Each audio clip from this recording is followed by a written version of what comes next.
സച്ചി രേവതിയുടെ ഇന്നത്തെ എപ്പിസോഡിലോട്ട് എൻ്റെ എല്ലാ കൂട്ടുകാർക്കും സ്വാഗതം. അങ്ങനെ നവീൻ എന്ന PA സച്ചി കൈയോടെ പിടിക്കുവാണ്. സുധിയുടെ കടയുടെ ഫ്രണ്ടില് ഒരു 2-3 മുട്ട അതിൽ ചിത്രപ്പണികളൊക്കെ ആയിട്ട് കൊണ്ടുവച്ച് കാണും. സ്റ്റാഫ് ആണെങ്കിൽ അത് എടുത്തുകൊണ്ട് കാണിക്കുന്നുണ്ട്. സുധിക്കാണെങ്കിൽ ചെറുതെന്തെങ്കിലും കിട്ടിയാൽ മതി, അപ്പൊ തന്നെ വലിയ പേടിയാ. നീലിമ കൊണ്ടുതന്ന 50 ലക്ഷം രൂപ കൊണ്ടാണ് ഹോം അപ്ലയൻസസ് തുടങ്ങിയിരിക്കുന്നത്. മലേഷ്യയിലുള്ള തന്റെ അമ്മായിയച്ഛനാണ് ഇത്രയും വലിയ തുക അയച്ചു തന്ന് ഇങ്ങനൊരു ഷോപ്പ് ഇടാൻ വേണ്ടി പറഞ്ഞെന്നായിരിക്കും ശ്രുതി പറഞ്ഞത് കൊണ്ട് ശ്രുതിയും പറയുന്നത്. അങ്ങനൊരു പച്ചക്കള്ളത്തിന്റെ നടുക്കിലാണ് ശ്രുതിയും നിൽക്കുന്നത്. ആ ഇടയ്ക്കാണ് ഇതുപോലെ മുട്ടക്കൂടോത്രവും എന്നൊക്കെ പറഞ്ഞ് ഓരോന്ന് കിട്ടുന്നത്.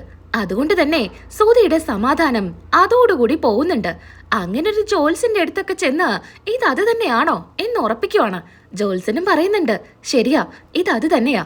ഇതിന് പരിഹാരം വല്ലതുണ്ടോ? താൻ ഏറ്റവും കൂടുതൽ സ്നേഹിക്കുന്ന ഒരാളുടെ പേര് പറയേ. അങ്ങനെ അമ്മയുടെ പേരായിരിക്കും പറയുന്നുണ്ടായിരിക്കുക. സുധി, അപ്പോ നിനക്ക് എന്നെ ഇഷ്ടമല്ലേ? അത് പിന്നെ അമ്മയാ എനിക്ക് കുറച്ചുകൂടെ ഇഷ്ടം. അപ്പോ ഒരു ദിവസം ഭക്ഷണം വെള്ളം ഒന്നും കഴിക്കാതെ വ്രതം എടുക്കണം. നീയും അമ്മയും വേണം ഇതെടുക്കാനായിട്ട്. ഒരു ദിവസത്തെ വ്രതത്തിന് ശേഷം പിറ്റേ ദിവസം നിങ്ങൾക്ക് ഇഷ്ടപ്പെട്ട അമ്പലത്തിലോട്ട് പോയിട്ട് കുറച്ച് വഴിപാടുകളൊക്കെ ചെയ്യാനുണ്ട്. 2 കൈയിലും കനൽ ചട്ടി വെച്ച് അമ്പലം പ്രദക്ഷിണം ചെയ്യണം. എന്നാലേ ഇതിന് പരിഹാരാവൂ. ആകെ കൂടെ ശ്രുതി ഞെട്ടി നിൽക്കുന്നുണ്ട്. എന്നാ കൂടെയുള്ള സന്തോഷ് പറയുന്നുണ്ട്, ശ്രുതി, നീ എന്തായാലും രക്ഷപ്പെട്ടു. അവന് ഏറ്റവും കൂടുതൽ ഇഷ്ടം അവന്റെ അമ്മയല്ലേ, അതുകൊണ്ട് നിനക്കിതൊന്നും ചെയ്യണ്ട. ഇത് വന്ന് പറയുമ്പോ ചന്ദ്രമതി ആദ്യം സമ്മതിക്കുന്നൊന്നും ഉണ്ടായിരിക്കില്ല. എന്നാലും ശ്രുതിക്ക് വേണ്ടിയിട്ട് സമ്മതിക്കുന്നുണ്ട്. അപ്പോഴായിരിക്കും രേവതിക്ക് ഒരു വലിയ ഓർഡർ കിട്ടുന്നത്. അതുകൊണ്ട് തന്നെ പാർട്ടി നടത്തുവാണ് രേവതി. എല്ലാവർക്കും ബിരിയാണിയാണ് ഉണ്ടാക്കുന്നത്. വ്രതമാണല്ലോ, അതുകൊണ്ടൊന്നും കഴിക്കാനും പറ്റില്ല. രേവതിയാണെങ്കിൽ രേവതിയുടെ ഫ്രണ്ട്സിനും എല്ലാവർക്കുമായിട്ട് ഒരുപാട് ഉണ്ടാക്കുന്നുണ്ട്. കൂടെ ശ്രീകാന്ത് ആയിരിക്കും എല്ലാറ്റിനും കൂടെ നിൽക്കുന്നത്. വ്രതായ കാരണം മണമൊക്കെ വരുന്നുണ്ടെങ്കിലും കഴിക്കാൻ പറ്റില്ലല്ലോ എന്ന സങ്കടത്തിലായിരിക്കും. അങ്ങനെ എല്ലാവരോടും ഭക്ഷണം കഴിക്കാനായിട്ട് പറയുന്നു. എന്നാ ചന്ദ്രമതിയും ശ്രുതിയും കടിച്ചു പിടിച്ചിരിക്കുന്നുണ്ട്. ശ്രുതിയാണെങ്കിൽ പറയുന്നുണ്ട്, നല്ല ബിരിയാണിയാ, ഞാൻ പോയി കഴിക്കട്ടെ എന്നും പറഞ്ഞ് ശ്രുതി പോകുന്നു. എല്ലാവരും ബിരിയാണി കഴിക്കുമ്പോഴും ശ്രുതിക്കായിട്ട് ചന്ദ്രമതി പട്ടിണി കിടക്കുവാണ്. പിറ്റേ ദിവസം വഴിപാടുകളെല്ലാം ചെയ്യുന്നു. അതിനിടയിലാണ് വീണ്ടും ഊമക്കത്തുകളൊക്കെ വരുന്നത്. കത്തുകൾ അയക്കുന്നത് വേറെ ആരും ആയിരിക്കില്ല, നവീനായിരിക്കും. കത്തിൽ എഴുതിയിരിക്കുന്നത്, നീ ഒരാളെ കൊല്ലും, അതുപോലെ നിന്റെ അമ്മയ്ക്ക് ഒരു അറ്റാക്ക് വരാനുള്ള സാധ്യതയുണ്ട്, അങ്ങനെയൊക്കെ ആയിരിക്കും എഴുതിക്കാണ്. ഇതൊക്കെ വായിക്കുന്ന ശ്രുതിക്കുണ്ടോ അതൊക്കെ സഹിക്കാൻ പറ്റുന്നു? ശ്രുതിയാണെങ്കിൽ 1-2 ഊമക്കത്തുകളൊക്കെ വരുമ്പോ അതില് പേടിച്ച് സെക്യൂരിറ്റി ആയിട്ട് ഒരാളെ കൂടെ തന്നെ നിർത്തുന്നുണ്ട്. കണ്ടാലൊരു ആചാന ബാഹുവൊക്കെയാണ്, പക്ഷേ കുട്ടികളുടെ മനസ്സാ. അങ്ങനെയൊക്കെയുള്ള ഒരു മനുഷ്യനെയാണ് നിർത്തുന്നത്. അങ്ങനെ ഊമക്കത്ത് വീണ്ടും വരുമ്പോ അമ്പലത്തിൽ വെച്ച് കാണാ എന്ന് ആ കത്തിലുണ്ടായിരിക്കും. അവിടെ എത്തുന്ന സമയത്ത് നവീൻ സ്വാമിയായിട്ട് ആ അമ്പലത്തില് എല്ലാവരുടെ അടുത്തുനിന്നും പൈസ വാങ്ങിക്കുന്നുണ്ട്. ഇത് കാണുന്ന ശ്രുതി ഞെട്ടുന്നുണ്ട്. കാരണം ഇവന്റെ പണിയാണെന്ന് ശ്രുതിക്ക് നല്ല സംശയം കാണും. അവനെ അവിടെ വെച്ച് കാണുമ്പോ അത് ഉറപ്പിക്കുവാണ് ശ്രുതി. അങ്ങനെ വീണ്ടും ഒരു കത്ത് ഈ സ്വാമി തന്നെ ശ്രുതിയുടെ കയ്യിൽ കൊണ്ടു കൊടുക്കുന്നുണ്ട്. അങ്ങനെ കത്ത് വായിക്കുന്നതും വീണ്ടും ശ്രുതിക്ക് പേടിയാവുന്നുണ്ട്. അപ്പോ ശ്രുതിക്കൊരു സംശയം, എന്നെ കൊല്ലാനും അതുപോലുള്ള കാര്യങ്ങൾക്ക് നടക്കുന്നത് എന്റെ അനിയൻ തന്നെയാണല്ലോ സച്ചി. എന്ത് പറഞ്ഞാലും പറയും എന്നെ തല്ലും കൊല്ലും എന്നൊക്കെ. അതുകൊണ്ട് സച്ചിയുടെ ഫോട്ടോ കാണിച്ചു കൊടുക്കുന്നുണ്ട് നവീൻ എന്ന കള്ളസ്വാമിക്ക്. സ്വാമി, ഇയാളാണോ സ്വാമിയുടെ കയ്യില് ഈ കത്ത് തന്നത്? ആ ഫോട്ടോ കാണുന്നതും സച്ചിയെ മനസ്സിലാവുന്നുണ്ട്. 1-2 സ്ഥലത്ത് വെച്ച് തന്നെ തല്ലി ഓടിച്ചതാണല്ലോ. അതുകൊണ്ട് തന്നെ ഇത് ഇവിടെ ആരാണെന്ന് ഇങ്ങനെ ചിന്തിക്കുന്നുണ്ട്. അല്ല, ഇയാള് തന്റെ ആരാ? ഇവൻ എന്റെ അനിയനാ. ഇവനാണോ നിങ്ങളുടെ കയ്യില് ഈ കത്ത് തന്നെ ഏൽപ്പിച്ചത്? അതെ, ഇയാള് തന്നെയാ. അവനിട്ടൊരു പണി കൊടുക്കാം എന്ന് കരുതി നവീൻ അവരാണെന്നങ്ങ് പറയുവാണ്. ഇത് കേട്ടതും കേൾക്കാത്തതും അപ്പൊ തന്നെ വീട്ടിലോട്ട് വരുന്നുണ്ട്. എന്നിട്ട് അവിടെ ഒരു ബഹളം തന്നെ വെക്കുന്നുണ്ട്. അമ്മേ, അമ്മയ്ക്കറിയോ, എന്റെ കടയില് മുട്ട മന്ത്രിച്ചു വെച്ചതേ ഇവൻ തന്നെയാ. അതുപോലെ എനിക്ക് ഊമക്കത്ത് അയച്ചതും ഇവനാ. ഇത് കേൾക്കുന്ന രേവതി പറയുന്നുണ്ട്, സച്ചിയേട്ടൻ അങ്ങനെയൊന്നും ചെയ്യില്ല. നിങ്ങൾ എന്തിനാ ഇല്ലാത്തൊക്കെ പറയുന്നത്? നിന്റെ ഭർത്താവ് തന്നെയായിരിക്കുമടി അത് ചെയ്തു കാണാ. അല്ല, എന്റെ ഭർത്താവ് എന്ന് പറയുന്നത് അമ്മയുടെ ആരാ? അമ്മ എപ്പോഴും പറയുന്നതാണല്ലോ എന്റെ ഭർത്താവ് എന്ന്.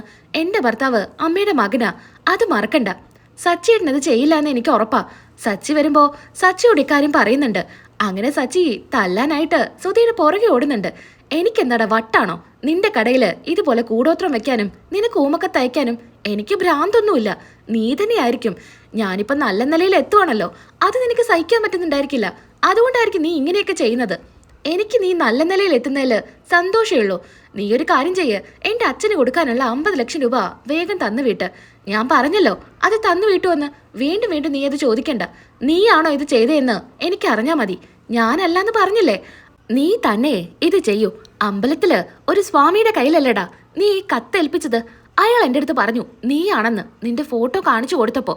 എടാ നിന്നെ ഞാൻ എന്നും പറഞ്ഞ് ഓടുക. നേരെ സുധി അവിടെ സെക്യൂരിറ്റി ഗാർഡായിട്ട് ഒരാളെ നിർത്തിയിട്ടുണ്ടല്ലോ, അയാളുടെ പുറകിൽ ഒളിക്കുന്നുണ്ട്. അയാളാണെങ്കിൽ വല്ലാത്തൊരു മനുഷ്യനായിരിക്കും. സച്ചി അയാൾ നിൽക്കുമ്പോ സച്ചി അയാളെ പകുതിയെ കാണൂ. ഇതെന്താടാ ഇവനെ കൊണ്ട് ഇങ്ങോട്ട് വന്നിരിക്കുന്നേ? ധൈര്യം ഉണ്ടെങ്കിൽ ഇവനെ ഇടിച്ചു വീഴ്ത്തിയിട്ട് എന്റെ മേല് തൊടാൻ പറ്റുള്ളൂ എന്നൊക്കെ പറയാ. അങ്ങനെ സച്ചി ഒരു ഒറ്റ അടി കൊടുക്കുന്നതും ദാ കിടക്കുന്നു ആ നിലത്ത്. ഒറ്റ അടിക്ക് തന്നെ വീഴുന്നുണ്ട്. ഇത് കണ്ട് വർഷ അങ്ങ് ചിരി തുടങ്ങാ. വർഷയുടെ കൂടെ രേവതിയും കൂടുന്നുണ്ട്. ശ്രീകാന്തും സച്ചിയും ഒക്കെ ചിരിക്കുന്നുണ്ട്. ആകെ നാണം കെടുവാണ് സുധി. എടാ ഇതാണോ ദിവസവും 30-40 മുട്ട നീ കഴിക്കുന്നത്? നിന്നെ തീറ്റി പോറ്റാൻ തന്നെ എനിക്കൊരു ദിവസം 2000 രൂപ വേണം. എടാ ഒരൊറ്റടിക്ക് വീഴാനാണോ നീ ഇതൊക്കെ കുത്തിക്കയറ്റുന്നേ? നിനക്ക് ഇത്രയുള്ളൂ ആവത് എന്നൊക്കെ സുധി ചോദിക്കുന്നുണ്ട്. എടാ നിനക്ക് ഭ്രാന്തുണ്ടോ? ഞാൻ എന്തിനാടാ ഇതൊക്കെ ചെയ്യുന്നത്? ഇതിന് പുറകിൽ ആരാണെന്നേ ഞാൻ കണ്ടെത്തിക്കൊള്ളാം. അത് കേൾക്കുമ്പോ ശ്രുതിക്ക് പേടിയാവുന്നുണ്ട്. കാരണം നവീനാണ് ഇതിന് പുറകിലെന്ന് സച്ചി കണ്ടെത്തിയാല് അത് ശ്രുതിക്ക് പ്രശ്നമാവില്ലേ? അതുകൊണ്ട് തന്നെ മീരയുമായിട്ട് ഒന്ന് കൂടി ആലോചിക്കുന്നുണ്ട്. എന്താടി നിനക്ക് ഈ ഒരു ചൂട് മാറാനായിട്ട് തണുപ്പില് ഒരു ജ്യൂസ് പറയട്ടെ? ഡി നീ വെറുതെ എന്നെ ദേഷ്യം പിടിപ്പിക്കല്ലേ, അല്ലെങ്കിൽ ഞാൻ തലയ്ക്ക് ഭ്രാന്ത് പിടിച്ച് നിൽക്കുക. വീട്ടിൽ നടക്കുന്ന ഓരോ കാര്യങ്ങൾ ആലോചിക്കുമ്പോൾ എനിക്ക് പേടിയാവുന്നുണ്ട്. നീ എന്തിനാ പേടിക്കുന്നേ? സച്ചി കണ്ടുപിടിക്കുന്നല്ലേ പറഞ്ഞുള്ളൂ. അതിന് കണ്ടുപിടിച്ചിട്ടില്ലല്ലോ. അവൻ കണ്ടുപിടിക്കുമെന്ന് പറഞ്ഞാല് അതെങ്ങനെയെങ്കിലും കണ്ടുപിടിച്ചിരിക്കും. അതിനു മുന്നേ അവരുടെ ഇപ്പോഴത്തെ ഈ ഒരു മൈൻഡ് ഒന്ന് തിരിക്കണം. അതിനായിട്ട് വേറെ എന്തെങ്കിലും പ്രശ്നം ആ വീട്ടിലുണ്ടാക്കണം. അന്ന് ആന്റണി പറഞ്ഞില്ലേ സച്ചിയുടെ ഫോണില് ശരത്തിന്റെ ആ വീഡിയോ ഉണ്ടെന്ന്. ആന്റിയുടെ കയ്യിൽ നിന്ന് പൈസ തട്ടിപ്പറിച്ചു പോകുന്ന വീഡിയോ. അതെന്തായാലും സച്ചിയുടെ ഫോണിൽ നിന്ന് എടുക്കണം. അത് ആന്റിക്ക് കാണിച്ചു കൊടുത്താല് ഉറപ്പായിട്ടും സച്ചിയെയും രേവതിയെയും ആ വീട്ടിൽ നിന്ന് എന്നേക്കുമായിട്ട് ഇറക്കി വിടും. ദേ ശ്രുതി, നീ എന്തിനാ ആ രേവതിയെ എങ്ങനെ ഉപദ്രവിക്കുന്നേ? അവള് നിന്നെ എന്താ ചെയ്തത്? അവളൊരു അയ്യോ പാവാ. നീ വെറുതെ അവളെ ബുദ്ധിമുട്ടിക്കണ്ട. അവള് നീ വിചാരിക്കുന്ന പോലെയൊന്നുമല്ല. നീ അവളെന്നെ വല്ലാതങ്ങ് സ്നേഹിക്കണ്ട. പലപ്പോഴും ഞാൻ ശ്രദ്ധിക്കുന്നുണ്ട് അവരോട് നിനക്ക് വല്ലാത്തൊരു അടുപ്പം പോലെ. എടി എനിക്ക് അടുപ്പമൊന്നുമില്ല. പിന്നെ അവരുടെ സ്നേഹം കാണുമ്പോ എനിക്ക് കുറച്ച് അസൂയൊക്കെ തോന്നുന്നത് ശരിയാ. അവര് തമ്മില് അത്ര സ്നേഹത്തിലാടി. അത് കാണാൻ തന്നെ എന്ത് ഭംഗിയാ. നീയും സുധിയും പോലെയൊന്നും അല്ല. അവര് നല്ല സ്നേഹ. അതുകൊണ്ടാ എനിക്ക് അവരോട് കുറച്ച് സ്നേഹക്കൂടുതല്, അല്ലാതെ വേറൊന്നുമില്ല. എനിക്കിപ്പം നിലനിൽക്കണമെങ്കിലേ സച്ചിയുടെ ഫോണിലെ ആ വീഡിയോ കിട്ടിയേ പറ്റൂ. അതുകൊണ്ട് നീ വേണം സച്ചിയുടെ ഫോണിൽ നിന്ന് ആ വീഡിയോ എടുക്കാനായിട്ട്. എടി നീ എന്നെ എന്തിനെങ്ങനെ ബുദ്ധിമുട്ടിക്കുന്നേ? എനിക്ക് വേണ്ടിയിട്ട് നീ അത് ചെയ്തേ പറ്റൂ. ഞാൻ എന്ത് ചെയ്യാനാ? നീ ഒരു കാര്യം ചെയ്യണം. നാളെ സച്ചിയുടെ വണ്ടി വിളിക്കണം. എന്നിട്ട് നിന്റെ ഫോണിൽ ചാർജ് ഇല്ലാന്നും പറഞ്ഞ് സച്ചിയുടെ ഫോൺ ഇങ്ങ് വാങ്ങിക്കണം. എന്നിട്ട് ആ വീഡിയോ എൻ്റെ വാട്സപ്പിൽ സെൻഡ് ചെയ്യണം. എന്നിട്ട് വേഗം തന്നെ ഡിലീറ്റ് ചെയ്ത് കളഞ്ഞാൽ മതി. അവൻ അറിയാനൊന്നും പോകുന്നില്ല. എടി എനിക്ക് പേടിയാടി. പിടിക്കപ്പെട്ടാലേ എന്റെ കാര്യത്തിൽ തീരുമാനാവും. ഞാൻ പറഞ്ഞില്ലേ ഒരു കുഴപ്പമില്ലെന്ന്. നീ വെറുതെ ടെൻഷൻ അടിക്കല്ലേ. നിന്നെ കൊണ്ട് സാധിക്കും. നാളെ ഞാൻ പറഞ്ഞ പോലെ നീ ചെയ്യണം. മീര അതിന് സമ്മതിക്കുന്നുണ്ട്. പിന്നീട് കാണിക്കുന്നത് സച്ചി അമ്പലത്തിലോട്ട് പോകുന്നതാണ്. അമ്പലത്തിൽ പോയി സച്ചി അന്വേഷിക്കുമ്പോ സച്ചിയോട് പറയുന്നുണ്ട്, ഇന്നലെ ഒരു കള്ളസ്വാമി ഇവിടെ ഉണ്ടായിരുന്നു. എല്ലാവരുടെ കയ്യിൽ നിന്നും ഇതുപോലെ പൈസ വാങ്ങിച്ച് എന്തൊക്കെയോ പറഞ്ഞു നടക്കുമായിരുന്നു. എന്നാ അവനൊരു ഫ്രോഡാണെന്ന് മനസ്സിലായി. അതോടുകൂടി തല്ലിച്ചതച്ച് അവൻ ഇവിടുന്ന് പറഞ്ഞു വിട്ടു. അയാളെ കണ്ടാല് നിങ്ങൾക്ക് മനസ്സിലാവോ? ആ സമയത്ത് ഞാൻ വീഡിയോ എടുത്തിരുന്നു. ആ വീഡിയോ കാണിച്ചു തരാം. വീഡിയോയില് സച്ചിക്കാളെ മനസ്സിലാവുന്നുണ്ട്. അന്ന് സുധിയുടെ കല്യാണത്തിന് തല്ലി ഓടിച്ചതും വണ്ടിയിൽ വന്ന് പ്രായമായൊരു അമ്മയെ തള്ളിയിട്ട് പോയി സച്ചി ഫോളോ ചെയ്ത് പിടിച്ച് പോലീസിൽ ഏൽപ്പിച്ചതും ഒക്കെ സച്ചിക്ക് ഓർമ്മ വരുന്നുണ്ട്. ഇതെല്ലാം അവരെടുത്ത് പറയുന്നു.